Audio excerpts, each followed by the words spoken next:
Is pure forced brutality and bullying of ordinary citizens who were obeying and answering them. Wasn't the young girl enough? But now they brutally picked up their dog, and the way the officer is taking it away is very inhumane. Why are these police officers behaving so strangely and handling these good citizens as they are habitual criminals?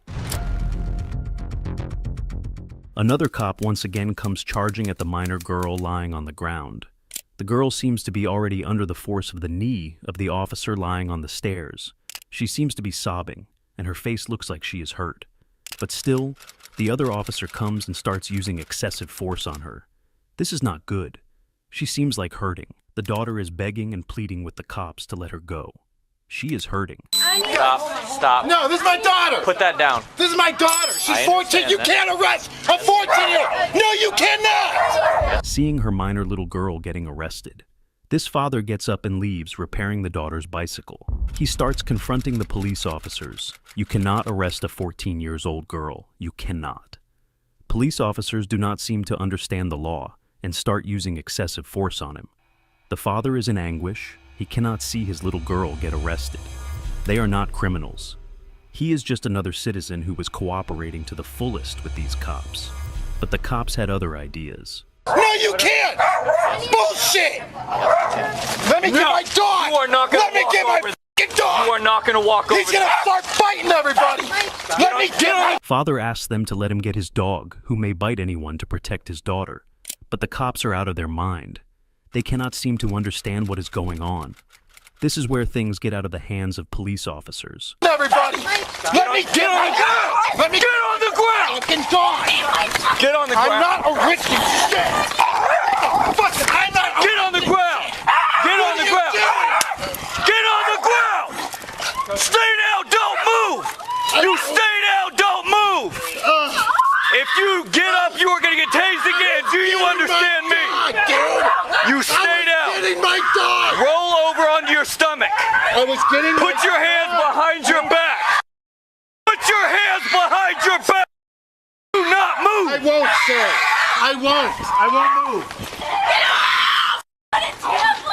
Can you put my dog away, please? We will take care of your dog. Put your... Please, I don't want you guys to shoot him or anything. We're not going to shoot your dog. God Knock it damn off. it! You guys, I didn't do shit. I was trying to get my dog so he wouldn't I've got attack the male in you. custody. We're still working on the Oh female. my God! We'll take additional units.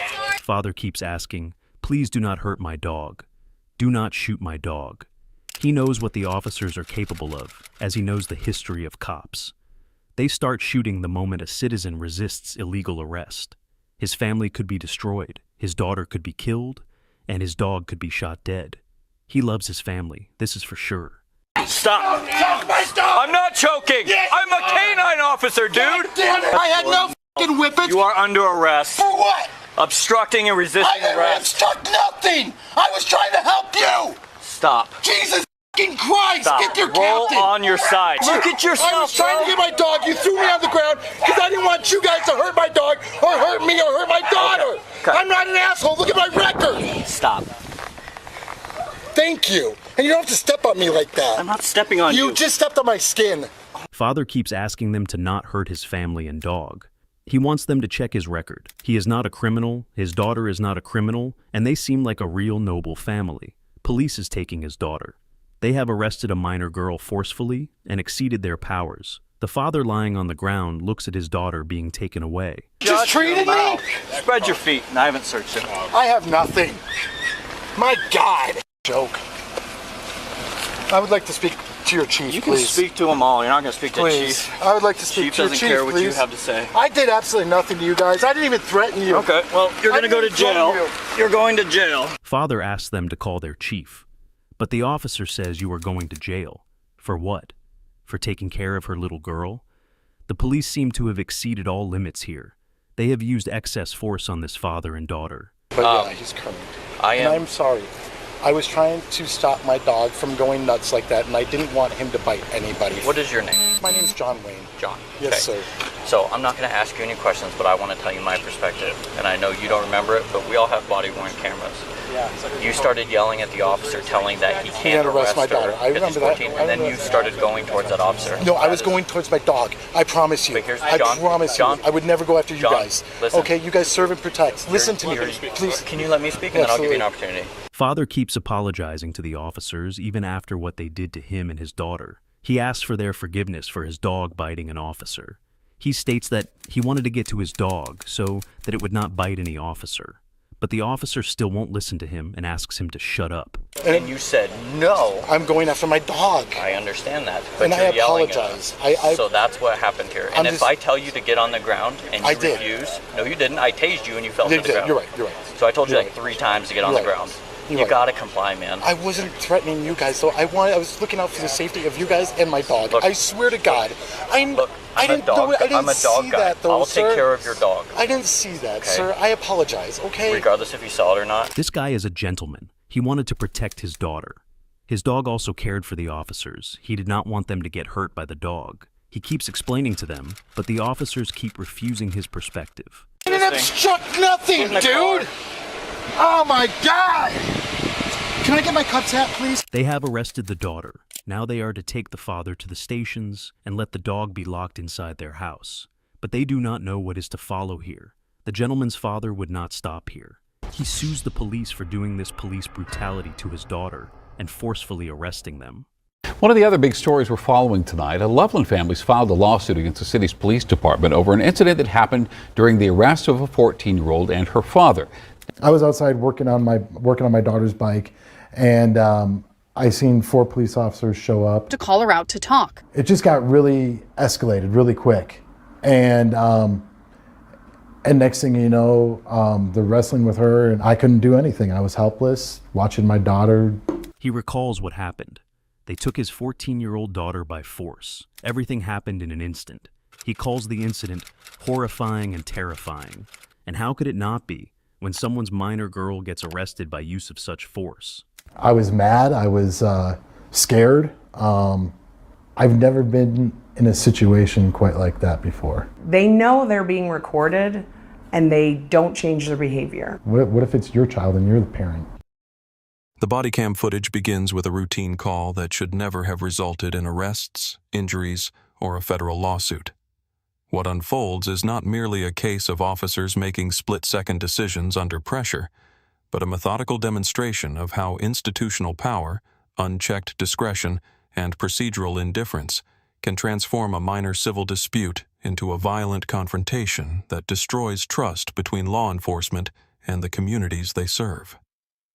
The initial radio transmission establishes the foundation of what should have been a straightforward investigation.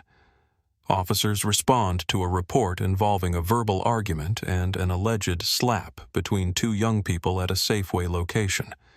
The suspect is described as being in custody at the scene. Already, the language used begins to shape the officer's approach. The term "suspect in custody" frames the situation with a presumption of guilt and an expectation of arrest, rather than an investigation that might reveal context, nuance, or the need for de-escalation.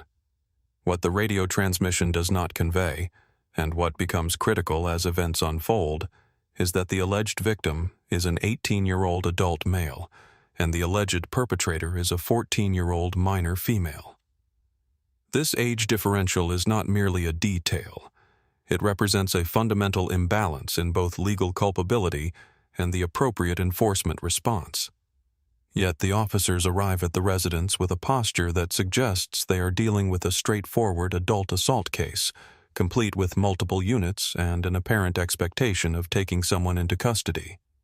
The father is outside his home, engaged in the most mundane of parental tasks, repairing his daughter's bicycle. This detail matters because it establishes both his physical location and his mental state. He is not barricaded inside, refusing to cooperate. He is not hostile or defensive. He is simply unaware that his cooperation with law enforcement is about to result in trauma for his family and criminal charges for himself. When officers arrive and request to speak with his daughter, he complies immediately. There is no hesitation, no resistance, no attempt to shield her from questioning. He calls her outside, and she emerges from the home without incident. This is the moment where the trajectory of the encounter is still salvageable. The officers have a cooperative family, a minor who is willing to speak with them, and no active threat or exigent circumstances that would justify immediate enforcement action. What happens instead is a masterclass in how officers can create the very resistance they claim justifies their use of force. The daughter sits down with officers and begins to answer their questions. Her account is not evasive. She does not refuse to speak.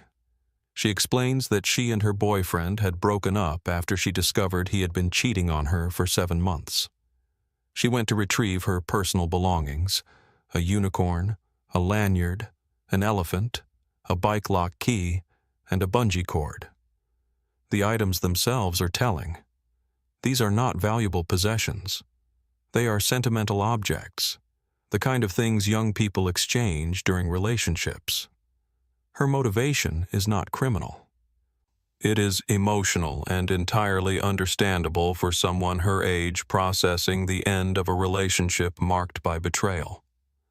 She continues explaining that the boyfriend promised to pay for the bungee cord and told her to extract the money in a crude manner. She describes returning home afterward. Throughout this account, she is nervous but communicative. The body language captured on camera shows a young person trying to navigate an intimidating situation with multiple armed officers standing over her. She does not know her legal rights. She does not know that she is not required to answer their questions without a parent or attorney present. She is doing what most people her age would do when confronted by police, trying to be cooperative in the hope that compliance will make the situation resolve quickly. But the officers are not interested in resolution. One officer steps away and mutes his body camera. This is a critical moment that often passes without adequate scrutiny. Body cameras exist to create accountability and provide an objective record of police interactions.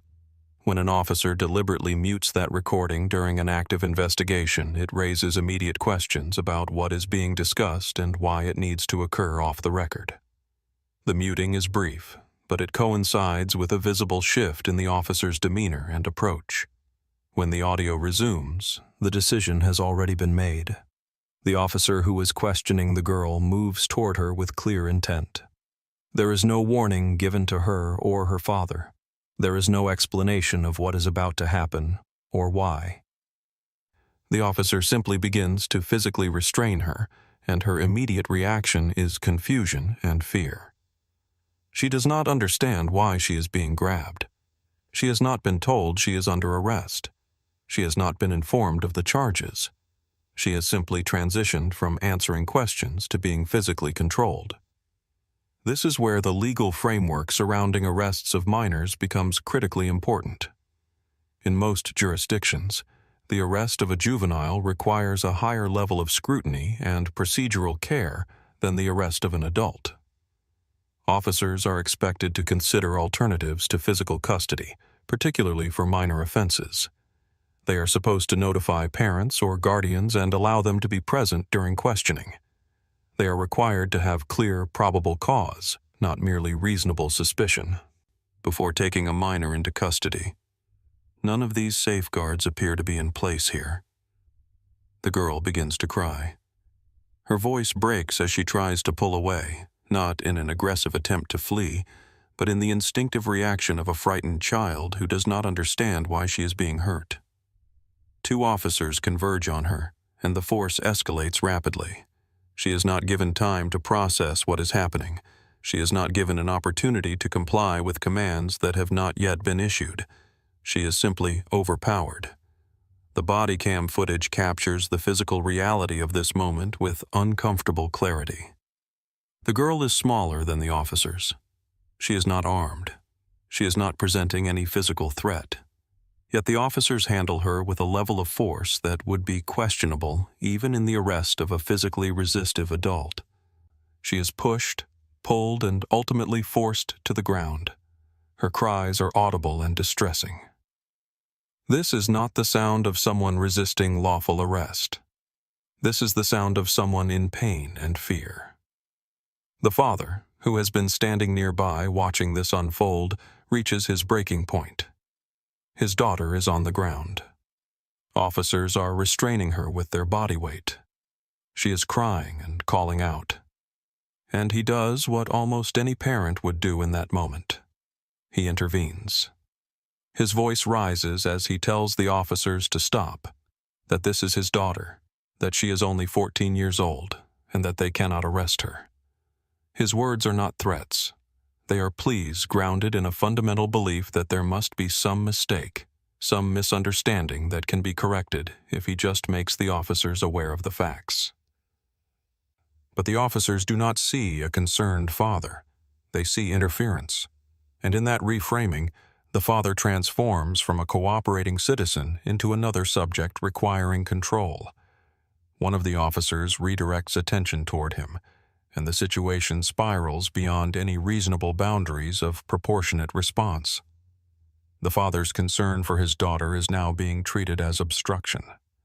His presence in his own yard, watching officers hurt his child, is being criminalized. He asks to retrieve his dog, which has begun to react to the chaos and raised voices. This is not an unreasonable request. It is an attempt to prevent further escalation and ensure that the animal does not bite anyone in the confusion. But the officers refuse. They tell him he cannot move. They tell him to get on the ground. And when he does not immediately comply, because he is still processing what is happening, still trying to understand how a simple conversation has turned into this, they deploy a taser. The sound of the taser is distinct and unmistakable. The father's body seizes as the electrical current courses through him. He falls to the ground, his voice now a mixture of pain and disbelief. He is not a criminal. He has no history of violence.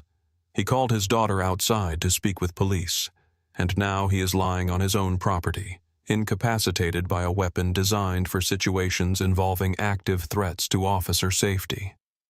The officers swarm over him, forcing his hands behind his back and placing him in handcuffs. He is still trying to explain, still trying to make them understand that he was only concerned about his dog, that he was not threatening them, that he has done nothing wrong. But his words fall on indifferent ears. The officers are no longer listening. They are processing arrests.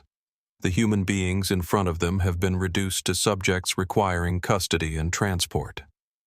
Throughout this sequence, the body cam footage reveals a disturbing pattern. At no point do the officers attempt de-escalation. At no point do they explain their legal authority or the specific charges justifying these arrests. At no point do they acknowledge the distress they are causing or consider whether their actions are proportionate to the alleged offense.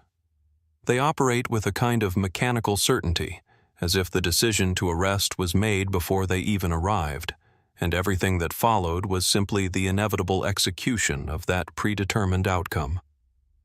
The father lies on the ground, his face pressed against the concrete, and asks the officers to check his record. He knows he has no criminal history. He knows there is nothing in his background that would justify this treatment.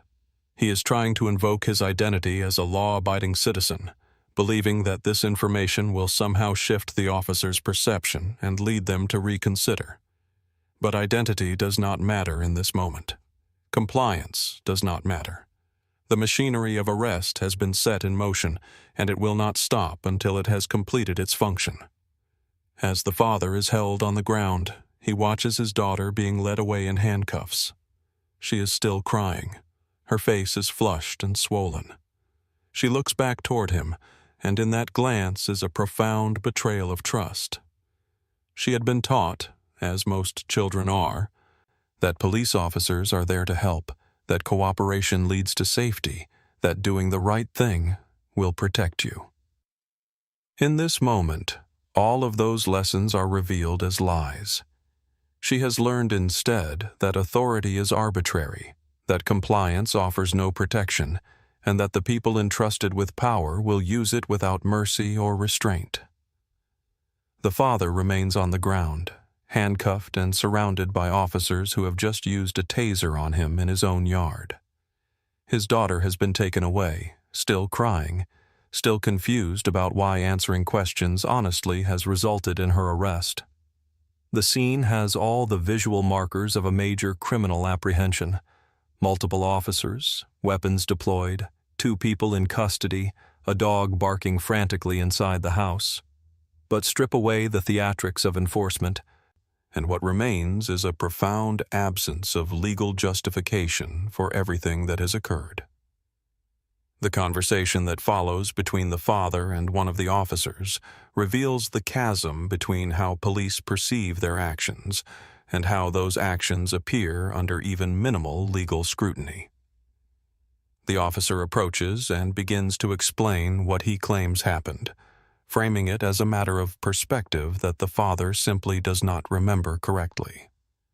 This rhetorical strategy is common in post-arrest interactions.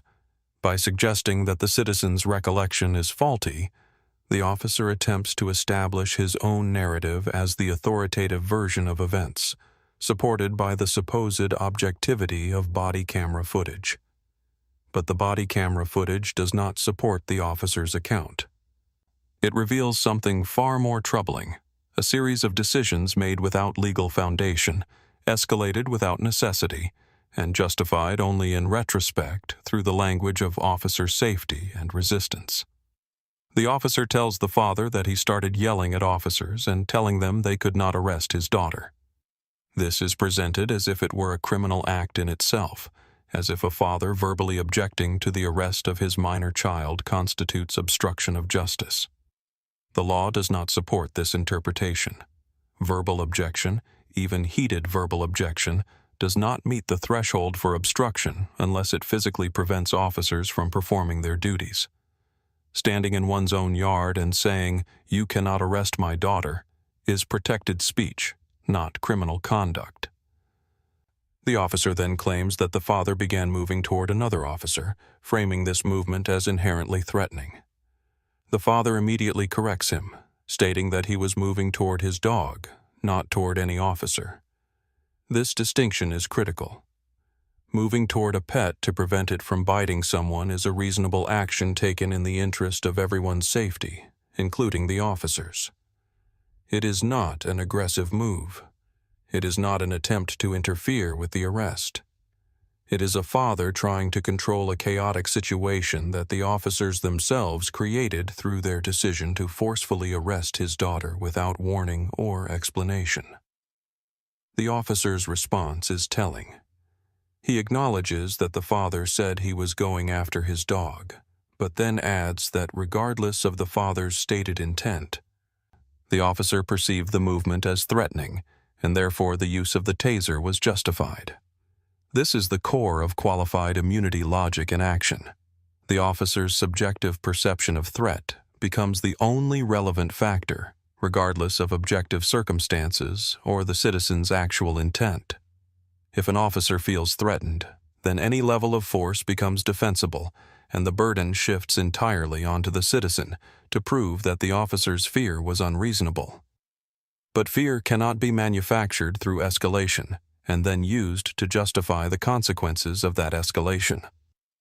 The officers created the circumstances that led to the father's distress. They chose to arrest his daughter without warning.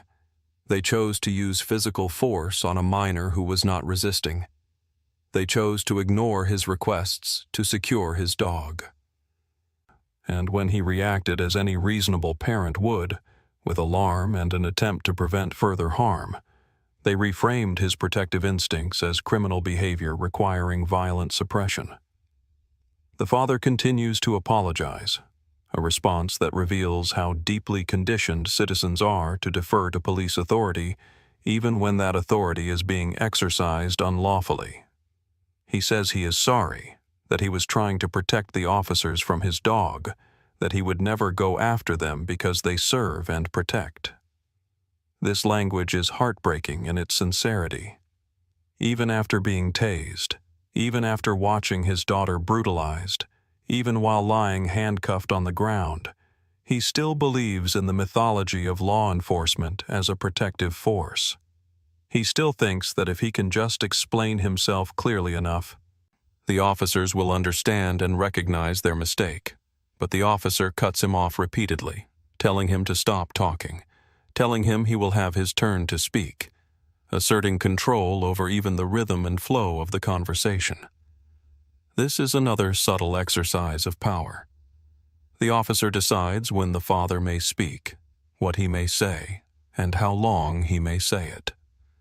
The father has no agency in this interaction. He is allowed to respond only when given permission, and his responses are immediately dismissed or reinterpreted to fit the narrative the officers are constructing. The officer tells the father that he gave him 3 commands to get on the ground, and that the father refused. The father disputes this, saying he did not hear those commands. The body cam footage would either support or refute this claim, but the officer does not offer to review it with the father. Instead, he simply insists that the commands were given and that the father's failure to comply justified the use of the taser. This raises a critical question about the reliability of verbal commands in chaotic situations. If a father is focused on his daughter being hurt and on preventing his dog from attacking someone, is it reasonable to expect him to hear and immediately comply with commands shouted in the midst of that chaos? And if he does not hear them, does that non-compliance constitute willful resistance? The law recognizes that resistance must be knowing and intentional to justify force. A person cannot resist an arrest they do not know is occurring. They cannot obstruct an officer if they are unaware that their actions are being interpreted as obstruction. The father's attention was on his daughter and his dog, not on the officer's commands. He was not defying authority. He was processing a traumatic situation in real time. But the officers treated his confusion and distress as defiance, and they responded with violence. As the conversation continues, the father asks if he can retrieve his Seahawks hat. This small request is almost absurd in its mundanity, yet it reveals something profound about how people cope with trauma. In the midst of being arrested, tased, and separated from his daughter, the father is trying to hold on to some element of normalcy, some small personal item that represents his identity beyond this moment. The officers ignore the request. The hat does not matter. His comfort does not matter. His humanity, in this moment, does not matter. The daughter has been placed in a patrol vehicle and will be transported to juvenile detention. The father will be taken to the county jail. The dog remains in the house barking frantically. The officers have achieved their objective. 2 people are in custody. The scene is secured, and the arrests will be documented in reports that frame the officers' actions as necessary and appropriate responses to resistance. But none of this addresses the fundamental question that should have been asked before any of this began. What crime was committed that justified these arrests? The alleged offense is a domestic violence incident involving a slap. The complainant is an 18-year-old adult male. The accused is a 14-year-old minor female. Even accepting the boyfriend's account as entirely truthful, the appropriate response would have been to document the incident, possibly issue a citation, and refer the matter to juvenile authorities for further investigation. Domestic violence laws exist to protect victims from ongoing harm and to hold perpetrators accountable within a framework that considers the severity of the offense and the likelihood of future danger. But the officers made no effort to assess whether this situation met those criteria. They did not ask whether the boyfriend was afraid of the girl. They did not inquire about the history of their relationship or whether there was a pattern of violence. They did not consider the context of a breakup involving infidelity and the retrieval of personal property. They simply heard the word slap and decided that an arrest was warranted, without regard for the age of the accused, the circumstances of the incident, or the availability of less intrusive alternatives. This reveals a deeper problem in how law enforcement approaches domestic violence calls. The policies designed to protect victims have been weaponized into tools of automatic enforcement, where officers believe they have no discretion and must make an arrest whenever there is probable cause of physical contact, no matter how minor. This one-size-fits-all approach eliminates the possibility of nuance, context, or proportionality. It transforms officers from investigators exercising judgment into automatons, executing a script, and it creates perverse outcomes where minor altercations between young people result in criminal records, trauma, and civil rights violations. The boyfriend's age adds another layer of concern that the officers either overlooked or chose to ignore. An 18-year-old adult male in a relationship with a 14-year-old minor female raises immediate questions about the appropriateness and legality of that relationship. In many jurisdictions, such a relationship could constitute statutory rape or contributing to the delinquency of a minor, depending on the specifics of their interactions. Yet the officers showed no interest in investigating this aspect. They accepted the boyfriend's complaint at face value and focused all their enforcement energy on the minor girl, treating her as the aggressor and him as the victim, without considering the power dynamics inherent in their age difference. The father's lawsuit against the police department represents more than a single family's quest for justice. It exposes the structural failures that allow incidents like this to occur repeatedly, in jurisdiction after jurisdiction, with minimal consequences for the officers involved and no meaningful reform to prevent future occurrences. The legal system that is supposed to provide recourse for civil rights violations is designed in ways that make accountability extraordinarily difficult to achieve, even when the violations are captured on video and undeniable in their severity. Qualified immunity stands as the primary barrier between aggrieved citizens and justice. This judicially created doctrine shields government officials from liability unless they violate clearly established constitutional rights that a reasonable person would have known about. The standard sounds straightforward, but its application has become increasingly protective of officer conduct, no matter how egregious. Courts have interpreted clearly established to mean that there must be a prior case with nearly identical facts where the conduct was ruled unconstitutional. This creates an impossible paradox. If the specific configuration of facts has never been litigated before, then the right was not clearly established, and the officer receives immunity.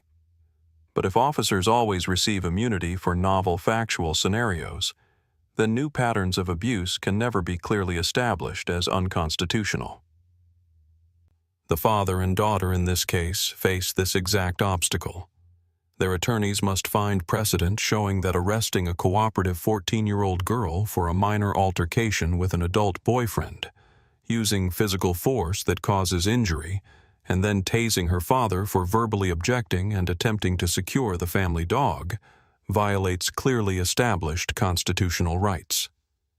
Each element of this fact pattern must align with prior case law, or the officers can argue that they could not have known their conduct was unlawful. The absurdity of this standard becomes apparent when considered from a common-sense perspective. Does an officer truly need a court decision to know that violently arresting a compliant child for answering questions is wrong? The lawsuit also highlights the gap between constitutional standards and lived reality. The Fourth Amendment prohibits unreasonable seizures, which includes arrests made without probable cause or executed with excessive force.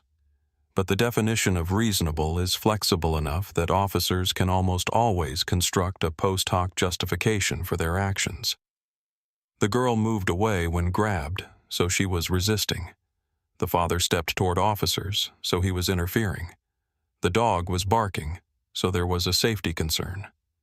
Each of these characterizations rewrites what actually happened, transforming natural human reactions into criminal conduct that supposedly justified escalating force. The departmental investigation that follows such incidents is equally compromised by institutional bias. Internal affairs divisions are staffed by officers investigating other officers, often people they know personally or work alongside. The culture of law enforcement emphasizes loyalty and solidarity, making it professionally and socially costly to find fellow officers at fault. Investigations are conducted behind closed doors, without civilian oversight or transparency. The standards applied are departmental policies rather than constitutional requirements, and policies are often written broadly enough to encompass nearly any action an officer might take. When the department's investigation concluded, the predictable result emerged. The officers were found to have acted within policy. Their use of force was deemed reasonable based on their perception of resistance and threat. The arrests were justified by probable cause for domestic violence and obstruction. No disciplinary action was recommended. The officers returned to duty without interruption, free to handle future calls with the same approach that traumatized this family.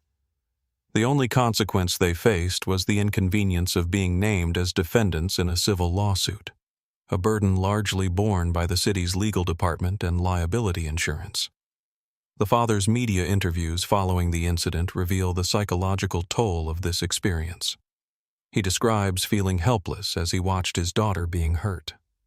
He speaks about the fear that gripped him when he realized the officers were not going to stop, that his compliance and cooperation meant nothing, that the rules he had been taught about respecting authority had failed to protect his family. His voice carries the weight of disillusionment, the recognition that the institutions he believed in do not function as advertised. His daughter's trauma is even more profound. At 14, she learned that honesty and cooperation with authority figures can result in violence and arrest. She discovered that being a victim in one context can instantly transform you into a perpetrator in another, depending on who tells the story first. She experienced the physical pain of being forcefully restrained and the emotional devastation of being treated as dangerous when she had done nothing to warrant such treatment. These lessons will shape her relationship with authority for the rest of her life, creating justifiable wariness and distrust that will affect every future interaction with law enforcement. The broader community response to this incident demonstrates the divide in how people perceive police conduct. Supporters of law enforcement argued that the officers faced a difficult situation and made split-second decisions under pressure. They emphasized the dangers officers face and the need to respect their authority. They suggested that if the family had simply complied without question or objection, none of this would have happened. This perspective places the burden entirely on citizens to submit to any police action, regardless of its legality or proportionality, and treats any deviation from perfect compliance as justification for force. Critics of the arrest pointed to the disproportion between the alleged offense and the enforcement response.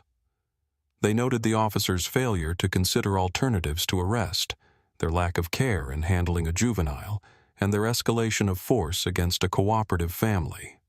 They recognized that what happened to this family could happen to anyone, that compliance offers no guarantee of safety when officers operate without constraint or accountability.